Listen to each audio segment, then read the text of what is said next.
Welcome to another German Society event. We are very delighted to welcome Dr. Frey, the chief editor of ZDF. And for those of you who are from Germany, I'm sure you've seen Dr. Frey in most of all newspaper and news programs that are on ZDF. So he has been working for ZDF for more than 30 years now. This is correct, right? Okay. And as I said, he's one of the best journalists I think we have in Germany.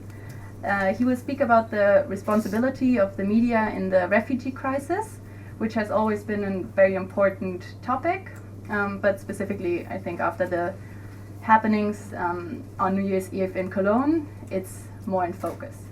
So we are looking forward to your insights, and please join me in welcoming Dr. Frey.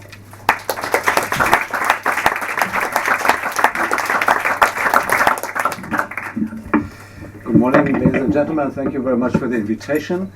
I think it's the second time for me to be here at the German Society Symposium at the London School of Economics. I'm pleased to be here. I'm pleased that it is not raining in London and seeing the daffodils bloom. And thanks for giving me the opportunity to talk about a topic which is very important in German politics today. As you know, we are standing before regional elections within 2 weeks, and I think the refugee crisis is one of the major topics which are decided there. And maybe the fate of the Chancellor will be decided during these elections. Poor old Germany, too big for Europe, too small for the world. This is the quote by Henry Kissinger, chosen as the title of your symposium. A quote from someone who once was a refugee himself, someone who, in 1938, at the age of 15, left his hometown Fürth in Mittelfranconia, Franken, with his parents to escape the Nazis and flee to New York, and who later became American Secretary of State and winner of the Nobel Peace Prize. The refugee crisis is an issue which at the moment seems indeed to be too big for Europe, and most certainly too big for poor old Germany. Germany and Angela Merkel, our Chancellor, will not be able, this is my conviction, to solve the refugee crisis by themselves and alone. They can't do it without the solidarity of the EU or without the help of Turkey. A complex issue such as this shows the relative helplessness of Europe's confident middle power, Germany, as it is reflected by the quote of Henry Kissinger. Despite being celebrated by the international press and declared Person of the Year and even Chancellor of the World by Time magazine, the German Chancellor Angela Merkel has her back to the wall now. For the second time in only 5 months, she gave last night a 1-hour TV interview in German television, which just presents how traumatic the situation is for her. The Federal Republic is agitated. The country, which was only recently being praised for its stability, now finds itself in something of a political crisis, which we last experienced in 1989. I think the crisis is much deeper, and maybe there is no comparison to other times in recent German history. The only thing I remember which was in a certain way complex and dangerous and agitating the society was in 1977 in the old federal German Republic, the terrorist crisis around the so-called Rote Armee-Fraktion, Red Army Fraction, so the left-wing terrorist movement against the German administration. This time, the challenges are very much more difficult and complex than those of German reunification, which at the time, despite party political controversies, was carried by positive national dynamism. Back then, it was not about whether reunification, it was about how to do it. Now, this is very different. The situation has led to an unusual level of political tension within the governing Conservative Party and between the coalition parties that form our government. As you know, conservative and social democrats are working together in the German government, and there is kind of a complex and maybe absurd situation that the prime minister of the conservative party, CDU, is very much supported by the social democrats, the SPD, and not supported by the CSU, which is the Bavarian wing of the Conservative Party, of the so-called conservative Christian Democrat sister party from Bavaria, and is, I would say, only half supported by her own party, the CDU, which you can acknowledge and see quite interestingly at the position of the people who have to do electoral campaigns for the regional elections in 2 weeks, which don't support the chancellor of her own party 100%. In a fairly unique political scenario such as this, the media are often held accountable for the news they deliver, and this is what's happening today. The rise of Germany's right-wing populist party, the AfD, Alternative for Germany, and the growth of Pegida, the self-declared patriotic Europeans against the Islamization of the West, expresses the deep discontent with the current political situation of a significant sector of German society and population. This once silent minority has now become audible through social media and also through physical attacks on refugee camps and at times on reporters and on camera news. But also those in the political center are beginning to feel insecure. The Prime Minister of Bavaria, Horst Seehofer, himself speaks this weekend in the latest issue of the Spiegel about Germany as a divided country. It is problematic for the whole political system if a decision as serious as opening the borders to refugees doesn't seem democratically legitimate. By the way, the Chancellor declared yesterday and explained during her interview session that it is not about, and that she was not about to open the borders, because the borders have been opened before, but it was about of closing the borders. She did not close it, and it was very important for her to make this difference. In any case, the formula "we can do it," wir schaffen das, is not enough anymore. But I am not here to give you a detailed analysis of politics in the German Federal Republic during the refugee crisis, but rather to take both a critical and a self-critical look at how the media has dealt with it, with this very complex issue. I would like my words to provide an incentive for a continued discussion with you afterwards. We still have time till 1 o'clock, I think. The media, and especially the public TV broadcasters, ARD and ZDF in particular, are currently suspected of being too close to the interests of the state, especially when it comes to the refugee crisis. People accuse us of government affiliation because news reporting in public German TV is overseen by supervisory boards made up mainly of representatives from political parties and various civil society associations. But this absolutely does not mean we are manipulated by the government. It's more like the BBC Trust. One might even argue that in comparison to the UK, we in Germany have a broader base and a more politically independent process of nomination to these supervisory boards. Our programs are definitely not controlled by the government, quite different from the latest developments in Poland, for example. Our stance must be, and I have been asked often about the attitude under which we report on the refugee crisis. Our stance must be to report independently and with journalistic professionalism on the events occurring in our country and the rest of the world, of course, and to present a factually balanced and critically distant account of them in our programs. We have to make it our mission, using information and clarification, to contribute to the basic principles of coexistence in our country. but we will not become synonymous with certain politics. We are not a we can do it broadcaster. Wir sind kein wir schaffen das Sender.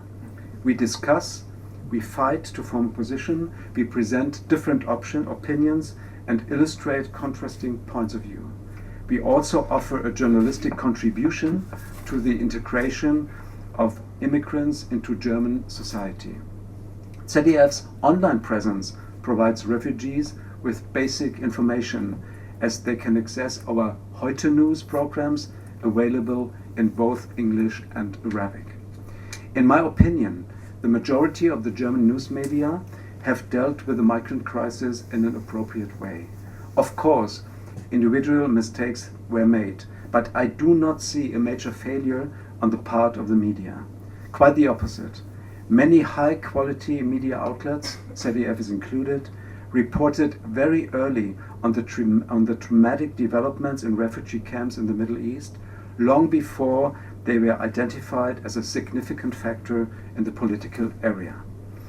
I remember one big documentary which I wanted to see in the year 2013. This was an election year in Germany, and we have a series of documentaries in ZDF and a label which is named ZDF Zeit, ZDF Time. So, and in this series, it's 45 minutes documentaries, I wanted to see a report on the developing refugee crisis, which by then did not happen so much between Turkey and Greece, but in the southern Mediterranean Sea between Libya and Italy, with Lampedusa as a center. You remember the first people death in the ocean, the first people drowning, and you maybe remember the pictures of the president of the European Commission standing before dozens or hundreds of coffins of people found dead in the ocean. And this is why I wanted to introduce the issue into the electoral campaign in 2013 as a major topic, which was not so much in the society, in the conscience of German society 3 years ago. I have to tell you that it was a very interesting documentary, very moving stories of people who died in the ocean, but on the other hand of people who arrived in Italy and then made it to Germany and got integrated into German society. So it was like a very big first breakthrough in this news story for German media. But I have to tell you that on the other hand, although the story was really moving, it did not attract so many viewers. We broadcasted it at 8:15 in the late evening, no, in the early evening. So this is prime time in German television, but we had only maybe 6% market share, or under 6% market share, where we normally get 9 or 10 with other issues. So that was a very clear symbol that people then, and the German audience then, has not been really prepared for such a issue and a very strong story. As editor-in-chief of ZDF, I defined the approach we should take in the refugee crisis for our news coverage after September last year, when the crisis broke out in a broader way.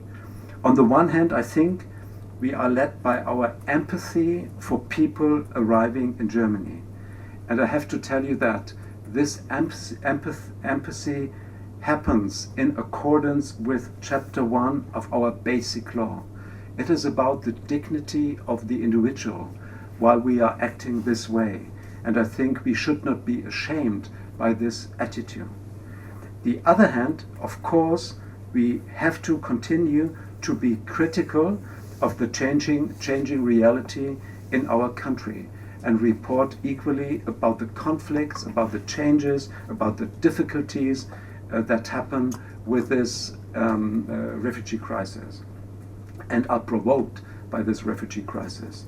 So it's these two wings, these two aspects, these two approaches we have to take in reporting about what is happening in our country. I think that journalism can and must do the following: use reporting to contribute to social integration by presenting encouraging examples of success, but also touch on sore points like failure of authorities, crime, resistance to integration, in order to contribute to public debate. At the end of October, and this is very interesting, I was invited to a discussion panel of journalists in Berlin, which included European colleagues and colleagues from Channel 4 and the BBC. We had a lengthy debate about the use of the word migrants and refugees. And it is very interesting that meanwhile the British use both terms, we in Germany just use one term, refugee, Flüchtlinge. We do not make this difference. And so the discussion was about, are there refugees arriving in our country, or migrants, or even asylum seekers? This topic has not played a significant role in German media critique, or in our society as a whole. At ZDF, there wasn't, and there still isn't, any rule regarding a name for those coming to Germany. And this case shows the extent of sensitivity also in other countries when reporting on this topic. The term economic migrant is markedly different in tone in Germany compared to the UK. Here, and in other countries like the US, it perhaps simply describes the realities of an immigration country, reaching a legitimate destination via questionable means, so to speak. In Germany, a country with very limited options of legal immigration, the term sounds unequally defamatory. And with that, back to German news coverage. With hindsight, it can be classified in three phases till today, I would say, which each reflect the current atmosphere in society and in political debate. The first phase was the phase of the welcome culture, one of voluntary commitment and empathy for refugees. The second phase placed stronger focus on conflict and of political debate. And the final turning point was marked by the cases of assault which occurred on New Year's Eve in Cologne, which I comment on briefly in a moment. Maybe I should add that now we are entering kind of phase number 4, which will be maybe the longest and bring us into a very long, difficult, bureaucratic discussion about how to do it. In order to be able to understand the first phase on reporting, later criticized as welcome TV, we have to recall the unique atmosphere and circumstances during that German summer in 2015, which now seems to be so very long ago. It's just half a year. Every party represented in German Bundestag, whether government or opposition, agreed at this point that Germany must take in refugees. The business sector, the labor unions, the churches also responded positively to the idea. Tens of thousands of volunteers committed themselves to the cause, and the unusual scenes of greeting at train stations were broadcasted worldwide. In a certain way, ladies and gentlemen, I would say we have been surprised by ourselves. We could not believe the pictures we saw from the Bavarian stations. And I think that in a certain kind, the opposition by the leading party in Bavaria, by the CDU, to the whole issue of the refugees and the crisis has its sources in these days, because the CSU seemed so distanced from what was happening in Bavaria. Munich is the capital of Bavaria. Munich was the capital of the welcome culture in Germany. Hundreds and thousands of people flocked in to greet the refugees and to help them over the first days. And the leading political power just stood aside. So there was a kind of a unparalleled situation between the culture in the country and the political scheme that works on till today, I would say. A ZDF survey carried out at the end of August showed that 60% of those asked were convinced that Germany could deal with this huge influx of refugees. This very special mood in the country was reflected in the media and of course in ZDF also. Even the tabloid newspaper Bild, which is a kind of a German equivalent of The Sun, started a campaign with the motto, "We are helping." By the way, Bild's headline to Merkel's interview from yesterday night is, "This was powerful, Chancellor." So a kind of support for her is still there, even in the tabloid media. Of course, it was natural for us to report on this new mood and to follow new arrivals in our coverage. But we also began very quickly and very early to address both existing and impending problems of integrating immigrants and refugees into the society. We cannot allow ourselves to be unsettled by populist slogans or by what we read on social media. There's no such thing as a conspiracy of silence, which some people see in the way media are treating the complex issue. Voices of criticism have become very widespread in our programs. We have given a voice to the self-proclaimed silent minority through regular reporting from Dresden, the capital of the Pegida movement, and by inviting Germany's right-wing AfD politicians to our talk shows. Another example is a ZDF documentary produced last September, which presented a detailed and critical analysis of migrant parallel cultures in Germany. There were accusations that we showed only women, children and families, big eyes, and not the many single young men arriving in Germany. I don't think that this criticism was justified, but in terms of perceptive psychology, it is easy to understand why people might think so. A close-up of a child's face has a stronger emotional effect than a shot of a group of men. But I have to tell you, if I look back self-critically on what we are doing, I remember many pictures from September, October, from long lines of refugees walking this corridor in the Balkans. Kilometers of people just walking these camps and walking these fields and trying to come and to go from one country to the other. And just the sheer amount of people these TV pictures have shown, or the sheer amount of people that entered the ferries in Greece that carried these people from the Greek islands to the mainland, showed, even at the beginning of the crisis, how big the problem is and how many people are trying to make their luck in Europe. So I think we really showed from the beginning a realistic approach of what is happening, and we did not underestimate the problems that would evolve from the crisis. The truth is, the pictures of women and children did too reflect reality.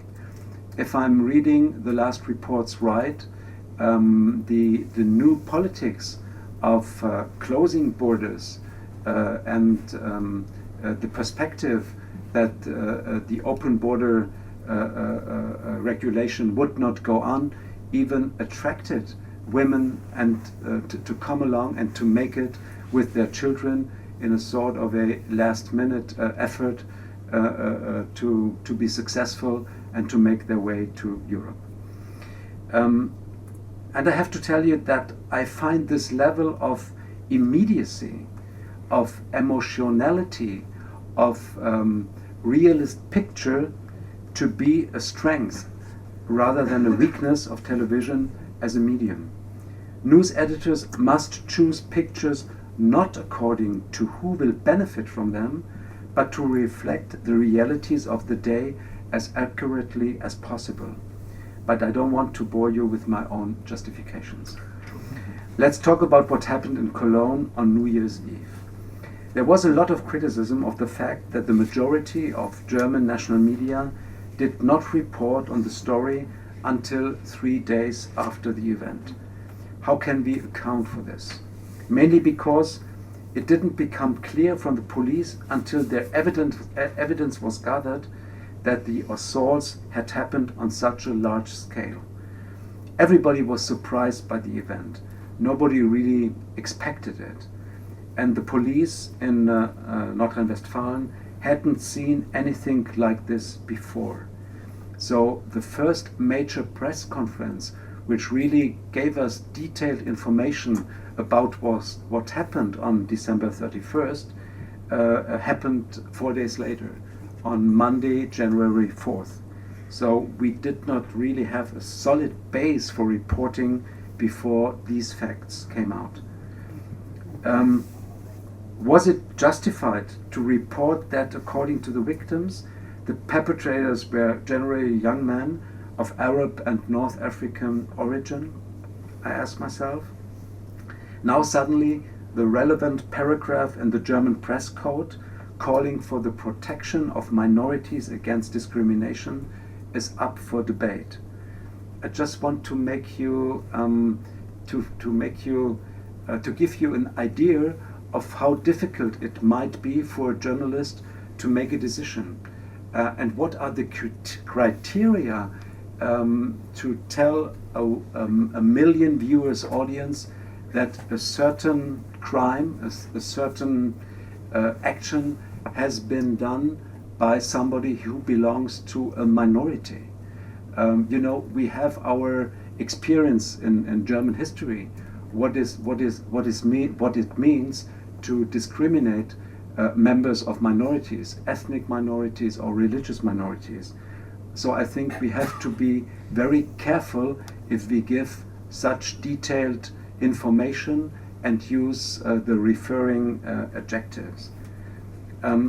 What I would like to say is that it's part of our editorial role to evaluate and decide whether or not, and this is a quote now, the suspect's affiliation with religious, ethnic or other minorities is relevant to our reports. This evaluation must be carried out, especially if you look back to German history with its discrimination of certain religious or ethnic groups. I think they are always very difficult case-by-case decisions, particularly in a political environment where the background of a possible offender is of greater significance now than it was a year ago. Accuracy is therefore crucial. There is no question that the background of the offender plays an important role. And yes, it is important to protect against so-called blind spots. So we have to ask ourselves, not only in the context of the refugee crisis, but in the broader context of our so far experiences with integration as a whole for the last 10, 20, 30 years, if there have been black holes and black spots with events in the society we did not reflect and we did not report on accurately. I give you another example. I have been living in Berlin for many years, for more than 20 years. And there is kind of a black side of the city nobody is reporting on alongside with the story of the new metropolis of Europe and the young people's capital. And the black side is that in certain neighborhoods of Berlin there are gangs with the origin of Lebanon, for example, or of Turkey, who are terrorizing whole streets and dominating the truck traffic, for example. And even police does not touch the subject because it's so difficult to follow these people and to find proof. And this makes it very difficult for journalists too. So I want to say there are taboos. We have to acknowledge the taboos and we have to fight against them. So if Cologne had something good, I would say it was good that our awareness of about what we are reporting and not has been growing since then. When groups of offenders of a particular background regularly appear to be behind criminal activity, then there is no doubt it should be highlighted and expressed and verbally expressed. To accuse ZDF of creating a conspiracy of silence, as some conservative politicians did, because we first reported on the Cologne incidents in the heute news program 2.5 hours later than the heute news edition at 7 o'clock, is somewhat out of proportion. It has not been more than 2.5 hours, and we have had the story on our webpage, our news webpage, heute.de. So the whole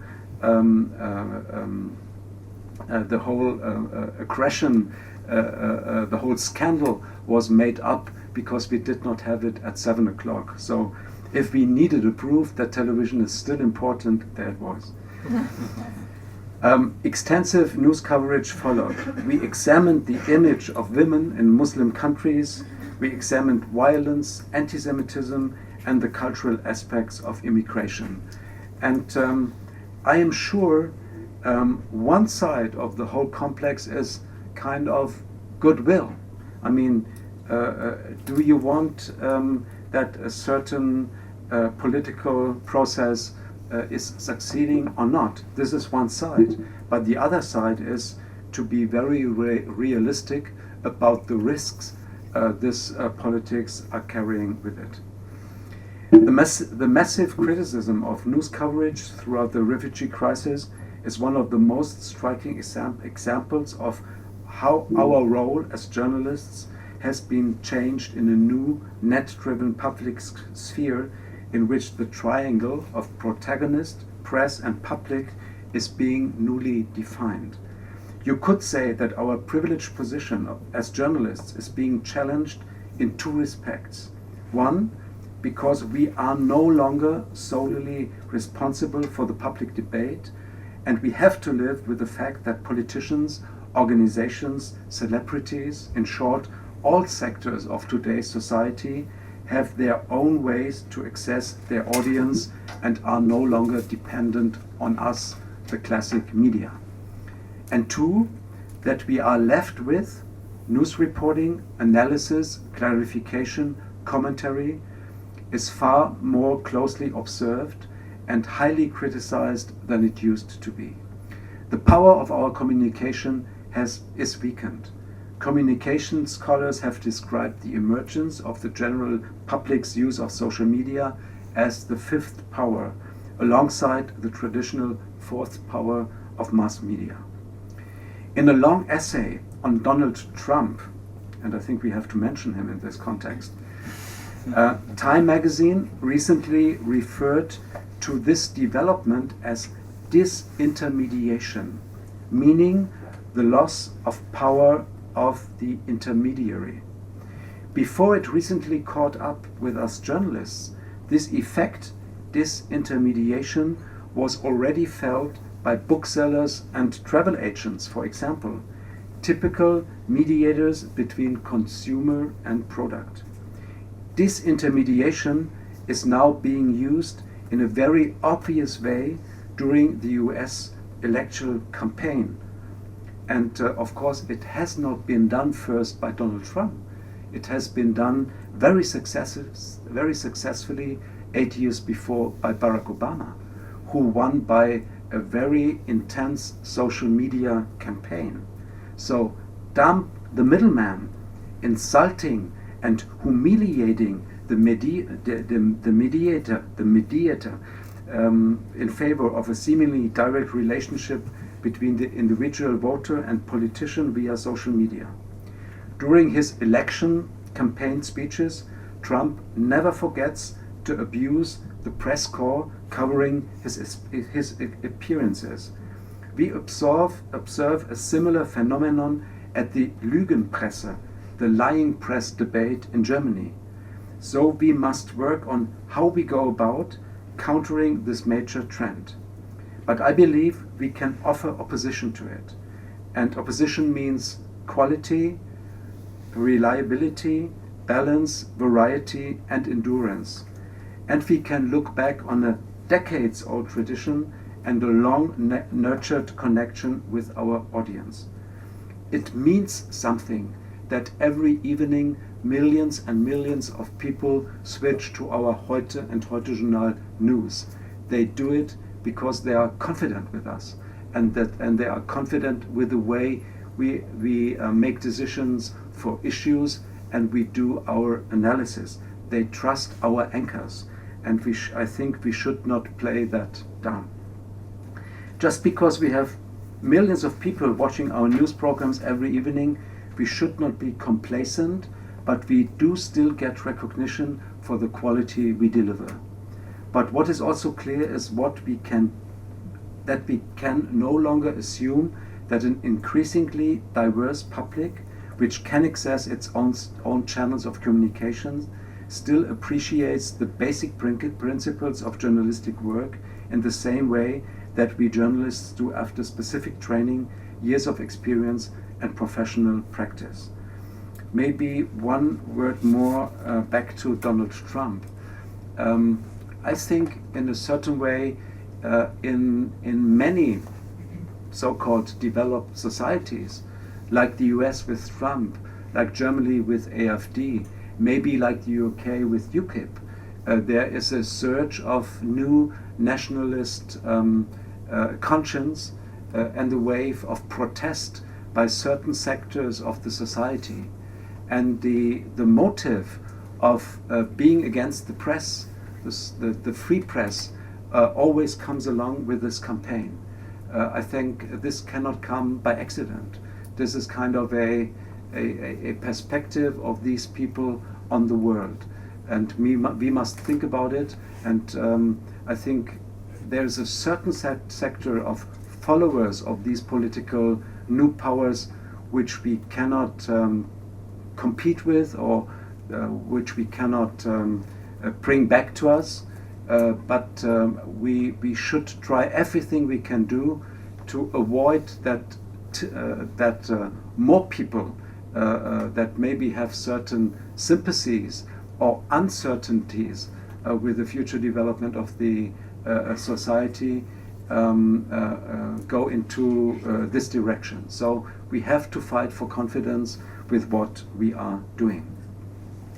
By the way, maybe it is something scientists should look into deeper, why it is in many cases about men older than 50 that are attracted by these new political movements. So in the case of Trump, but maybe also in the case of German new right-wing politicians, it is kind of a feeling that the white man is losing power and is losing his position in the society. More than ever, I think, arrogant and presumptuous journalistic attitudes are being met with skepticism from the public. Lecturing the audience is not appreciated. News presenters should consider themselves service providers, their function to find a pathway through a jungle of information.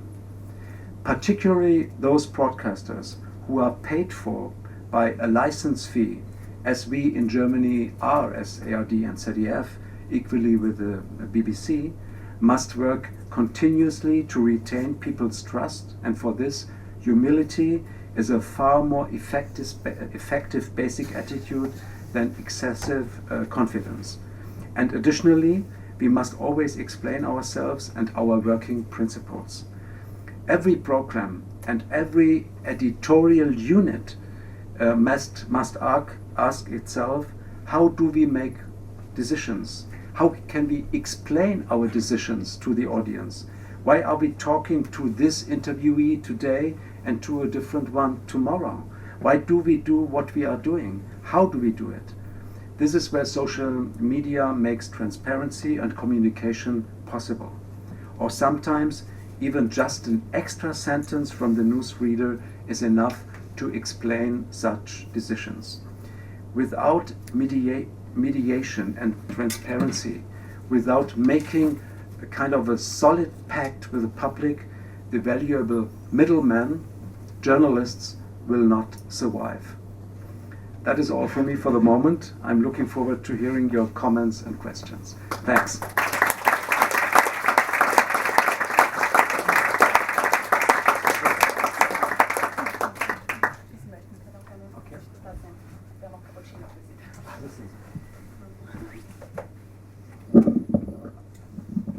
So I think that's better, right? You can hear me now. So thank you very much for this very interesting speech. You basically answered most of my questions, I have to say, that I prepared. Anyhow, I have one question left before I open the floor for the public. So studying at LSE, sorry, yeah, yep, that's okay. Studying at LSE, I know that certain programs attract certain students. And I think there's a nature in the profession of being a journalist that there's a bias in the opinion of a journalist. So I think that's, I'm not criticizing that. But I think, do you think it's necessary now for German media to distinguish clearer between what is a comment and what is fact, which has already been done in, for example, the UK or in the US in British and American media? I don't think so. I have to tell you that my opinion is that we are doing this quite accurately. In newspapers, you can see the commentary issues, for example, the page number 4 in the Süddeutsche Zeitung, and we in ZDF do it in the heute. So we declare very openly when we do a commentary. In our case, for example, in the heute, commentaries are really rare. We do it maybe once a month or twice a month, but not more often, and only with very important events. So maybe the question should be, is our reporting itself too much kind of a commentary?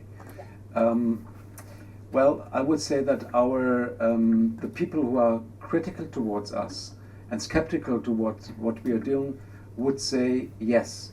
But I don't think so in the refugee crisis. I think we worked as what we are as television. We are kind of an event media. We are very much concentrating in transporting the world in pictures as it is. We are not so good at analysis as TV journalists, but we are good at giving an accurate picture of what is happening in our own country and in the world. And sure, in the very first 2-3 weeks of this crisis, the pictures of welcoming the people at the stations have been very impressive. But they have not been a commentary. We did not make them up. They were there. But I, as an editor-in-chief, really from the very first moment, asked my people, my editors, to give like a second level of information, not only about the event that is happening and unfolding in front of our cameras, but also about asking what will the future consequences be. So how will our society change with this influx of refugees? So I'm saying no. I mean, there is no biased reporting. I would say that I'm it's like swinging from one edge to the other. I mean, after Cologne, for example, I thought that the whole reporting became very, very critical. And the amount of people who did volunteer work, for example, was not mentioned as it should been in this crisis. You know, without that, what thousands, maybe 10,000 of people are doing in Germany to welcome these people, to give them shelter, to educate them, to give German courses, for example, the state would collapse and could not do this huge task.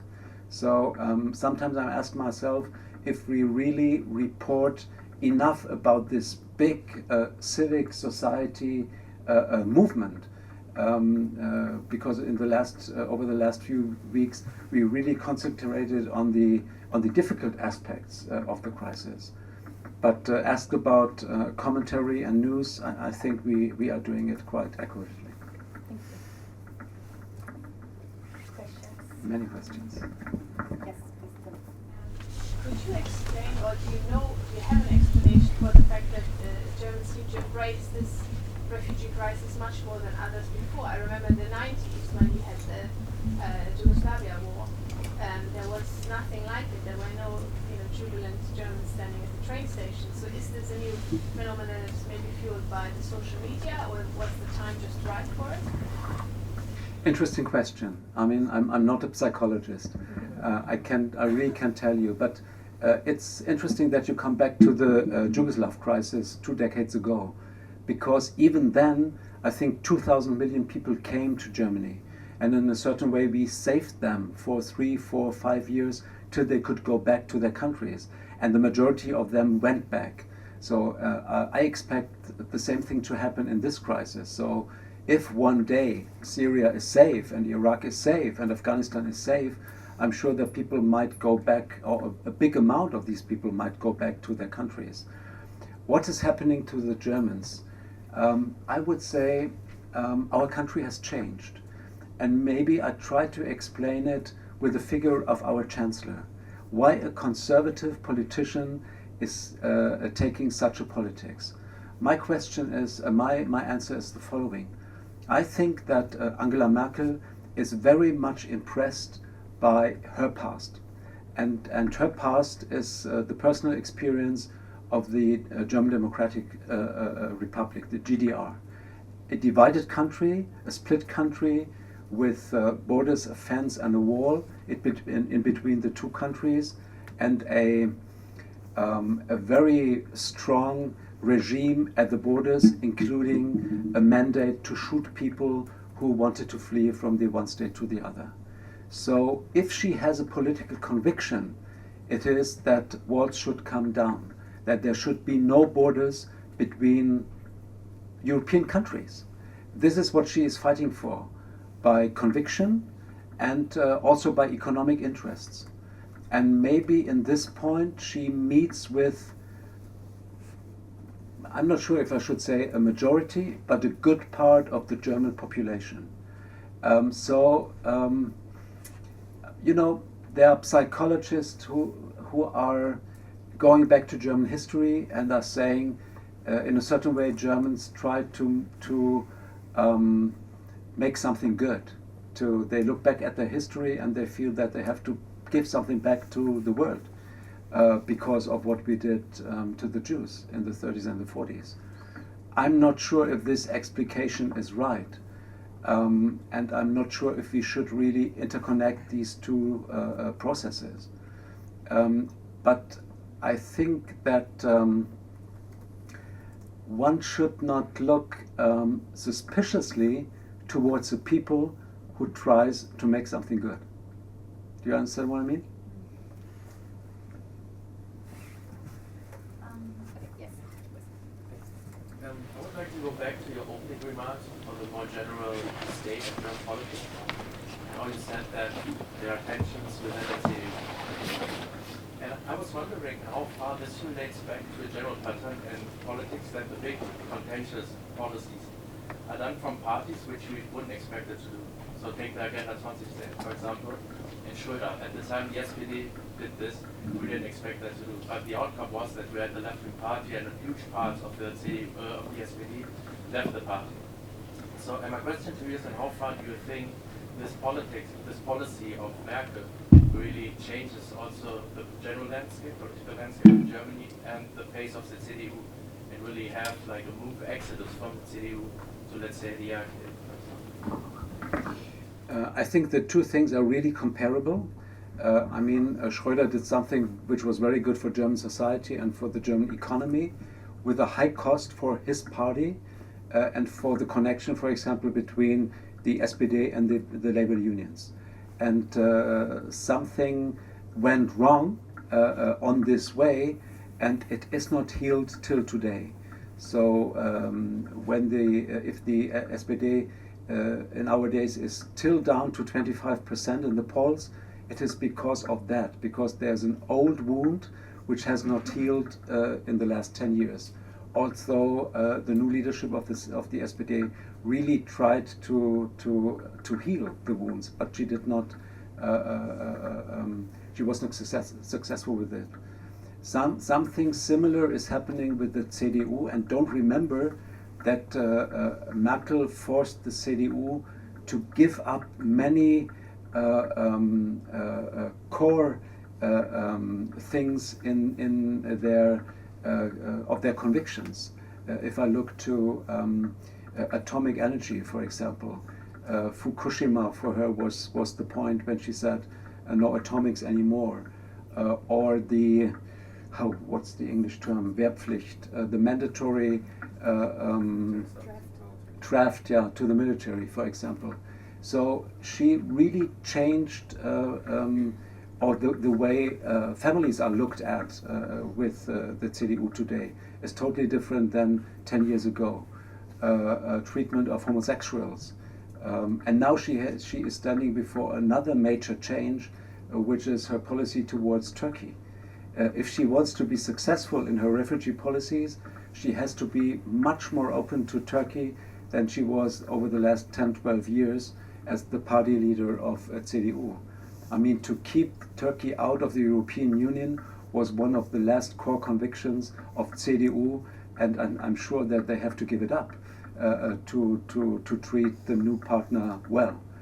So is she changing the CDU? Yes. Is she taking along every member of it? No.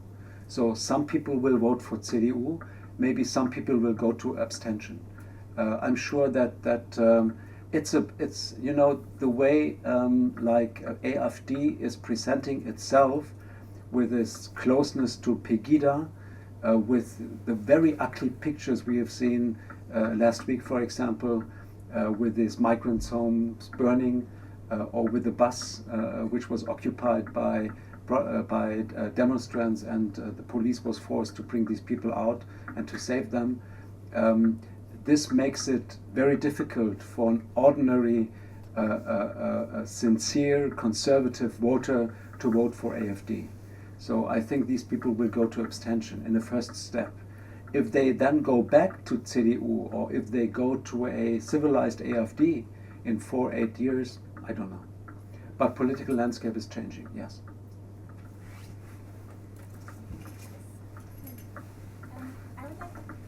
I would like to come back to your initial point about the ZDF documentary in 2013 on the crisis and how it was handled beforehand, really. So as a background, I read my PhD on the 2011 uprisings in Libya and the European response to it, so I was very much interested in what you had to say with respect to this. And back then, what we saw is that the crisis was an Italian crisis, at most a Southern European crisis. So what has happened for it to suddenly be perceived as a European crisis and to be treated within German media as a European problem? We have the discourse, this is a European, Olaf Scholz just now, this is a European problem, we have to tackle it together. It wasn't a European problem 5 years ago. What has changed? The awareness. The awareness and the fact that we are concerned as a recipient of these people in numbers we have not been used to.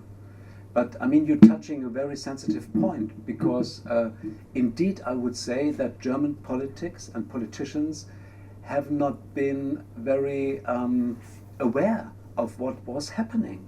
And in a certain way we were hiding behind the Dublin regulations, which have been very favorable and very unfavorable for Germany, unfair for the others. And even when Renzi in 2013 or 14, or maybe at the beginning of 15, really cried out for more European and German help, German politicians were still very withdrawn. And I think that now Angela Merkel is very, very much involved into this crisis. But it is like she jumped into it in late August 2015. Before, she did not really look at it, and she was very much concentrated in the Euro crisis. So I won't reproach that too deep, because I think we media sometimes do the same thing. We are too much focused on one single issue. Also, the world is much more complex, and the Ukrainian crisis goes on, and the Palestinian-Israeli crisis goes on, and don't know, and we don't touch it because we are focused so much in one issue. In a certain way, politicians, and especially Merkel, have done the same thing. So we Germans felt to be far away from this refugee crisis. We left it to the Italians, we left it to the Greeks, and only in the moment when our TV pictures from Hungary were so strong that the major humanitarian crisis seemed to be unavoidable, she jumped in and she took a decision. So it was you guiding her, the media guiding her decision? Is that what I would say it was the events, and it was the pictures that we had to protest that brought in a sense of urgency. And don't forget that the Euro crisis was over. It seemed to be solved. So she had capacities to think about it. And she is a person that is very much involved into details. She really tries to understand everything. She is a very bad, how do you say, if you ask other people to do things and learn from them, delegator, she delegates very badly. She wants to know every detail by herself. So she did not have very much capabilities to be involved in the refugee crisis when she was trying to save Greece and the Euro. And this is why she only in September 2015, the big crisis came up to her. Maybe one word to Libya. I mean, this is one of the sources and of the reasons why this crisis is developing so strongly. And 10 years ago, Europe and the Republic of Germany, we had like a contract with the Libyan government, with Gaddafi, and they saved us from refugees from Africa which wanted to make their way across the ocean to Europe. I mean, they were our policemen, and we have to ask themselves how ethical this was. With the breakdown of the Libyan state, a new gate was open for these people to come to Europe. This is one of the reasons. It did not work any longer, and honestly said, if we are successful with dealing with Turkey, and if they do what we expect them to do for us in this crisis, the next step will be, with the establishment of the new Libyan government, we have to make a contract with them to solve the crisis. I mean, this is a very, very difficult question, technical question. How do you build a wall? How do you build a border system? How do you build a fence in the sea? I mean, between the United States of America and Mexico, there's a very large, thousands of kilometers long concrete wall that protects first and third world from each other. How do you do it in the Mediterranean Sea, in the Mare Nostrum? Well, it is not the Mare Nostrum. It's the northern part is for Europeans, the southern part is for the poor guys from the south. How do you do that? Yes. I have a quick question about something. So in Hungary right now we're having the ideas of a referendum about the refugee crisis, so whether people should be allowed to enter Hungary. And in Germany I think there was some call-outs for that end of last year as well. And just in response to what you mentioned earlier, you were wondering whether you should report more about how people actually help refugees in Germany right now. I was wondering, how do you view that idea, especially with the media's role in influencing maybe the public if there was such a referendum in Germany? How do you feel that would really evolve? Because the media does have a role in that, I feel. First of all, the referendum in Hungary will be a referendum about the question if Hungary will take 1,270 migrants or asylum seekers to shelter them in their nation and their state. I mean, it is very clear this is only about propaganda. I mean, this is a propagandistic approach by the Hungarian Prime Minister to fight his campaign against Merkel and her liberal side seekers. there will not be such a referendum in Germany. We don't have these referendums on a federal scale. We have them on the scale of the federal states, Bundesländer. This is the difference between us and Swiss. By the way, the outcome of the Swiss referendum yesterday, I think, is very encouraging. I mean, there seems to be, there are some limits what can be done and what cannot be done, and I think it's very encouraging that there is still a kind of a liberal current, even in such a society which is kind of frightened about what is happening today. So in your question are too many ifs. I mean, if there would be a referendum. All I can say is that we tried to cover all aspects. I mean, it starts with the way our administration is dealing with the refugees. Is the system working or is it not working? I mean, it works because the majority of the people does not live in tents anymore, but they have protected shelters. Does it work in referring to recognition as asylum seekers? No, because in average they have to wait 5-6 months till they have the very first appointment, and then they have to apply. That means they have to wait 3-4 more months till the final decision, and during this time they just have to wait. And it does not good to people just to wait, especially to young men. I mean, they are bored, they try to make their life, how do they do it? So there is not a major, how should I say, conflict or crisis in the German society, but things could work much better if the bureaucratic apparatus would work better.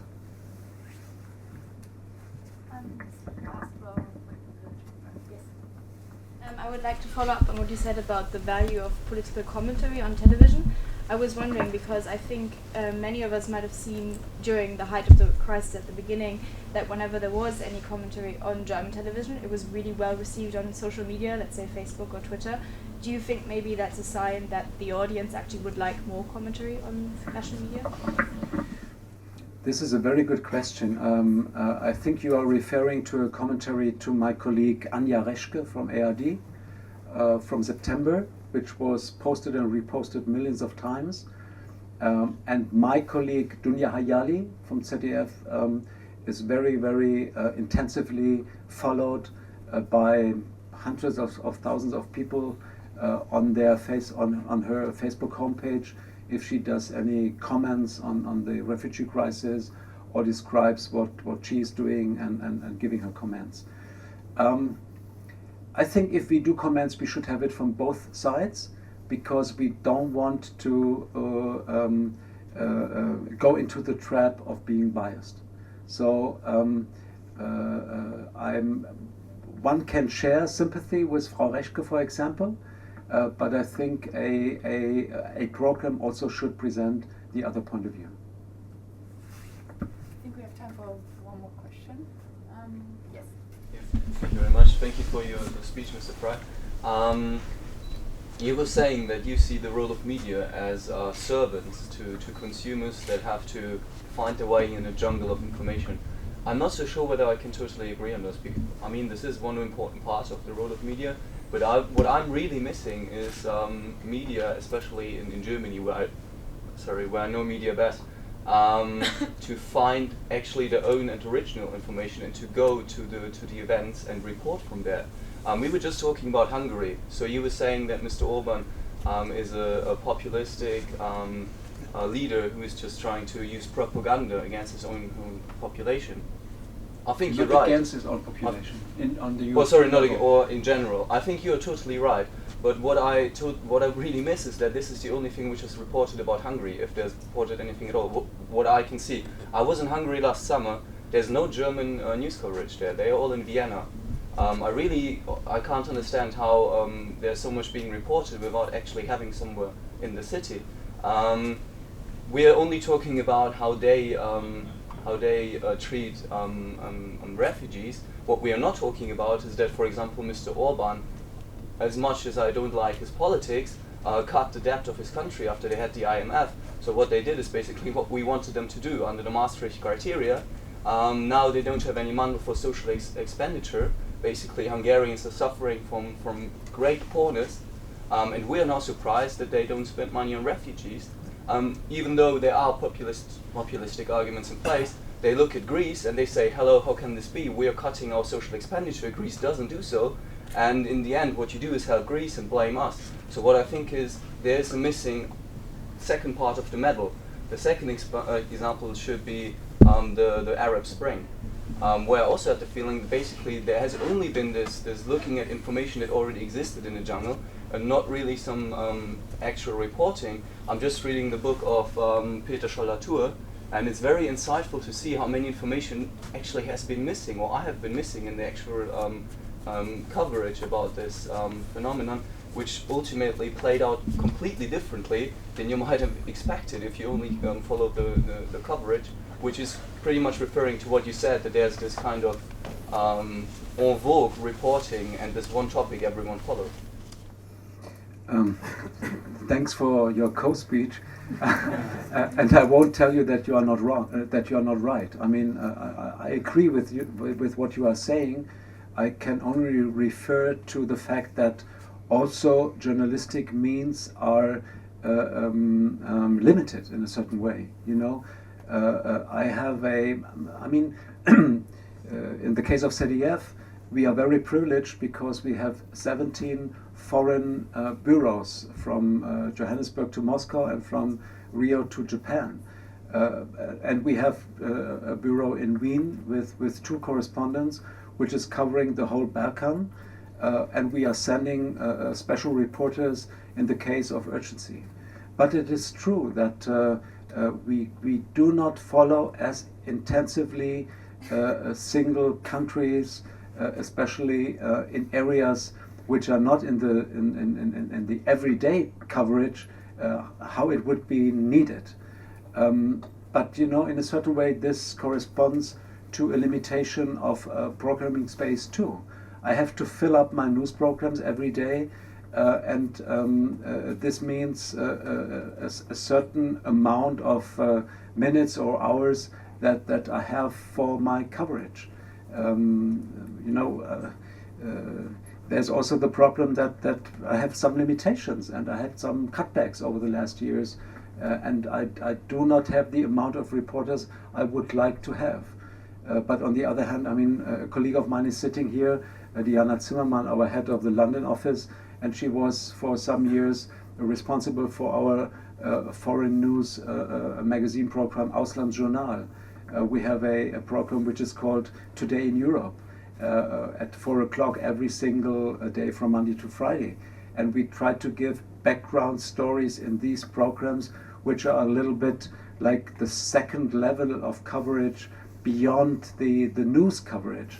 But I acknowledge that the development of journalism and the power of being there when it happens, the concentration of means, and the sheer, how do you say, tempo, speed that is necessary today, avoids, on the other hand, that we give the background information which is needed too.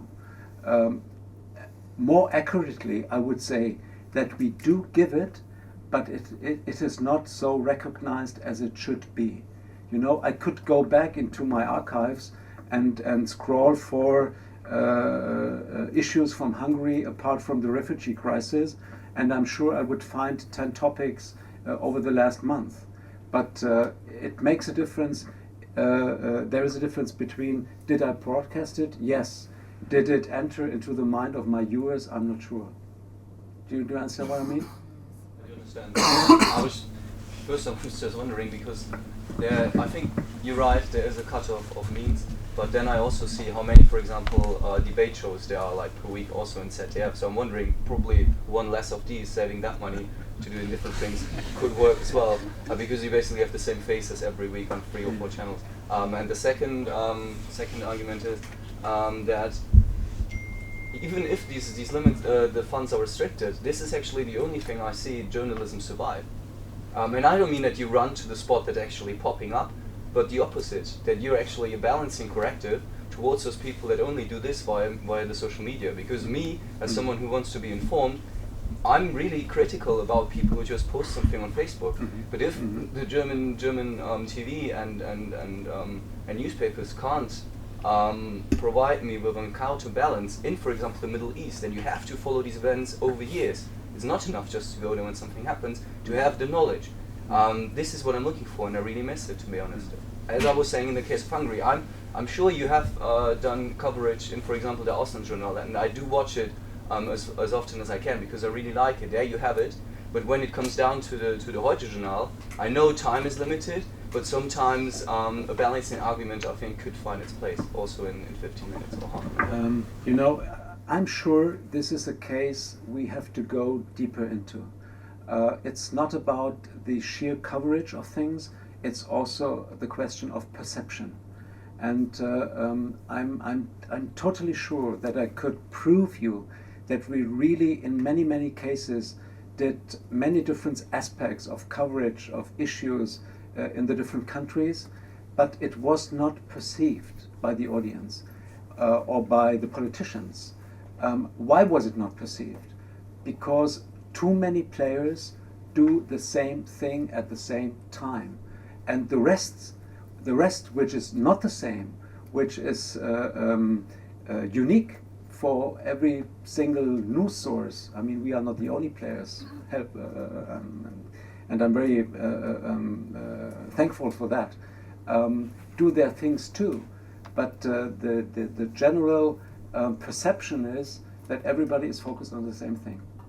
So this is a scheme of mass communication, which is really difficult to be break through. Thank you. Unfortunately, Dr. Frey has to leave now because he has to catch a flight. I'm very thankful for this discussion, and I think the majority of the people who asked questions could have asked in German too, right? Thank you so much for coming. Vielen Dank.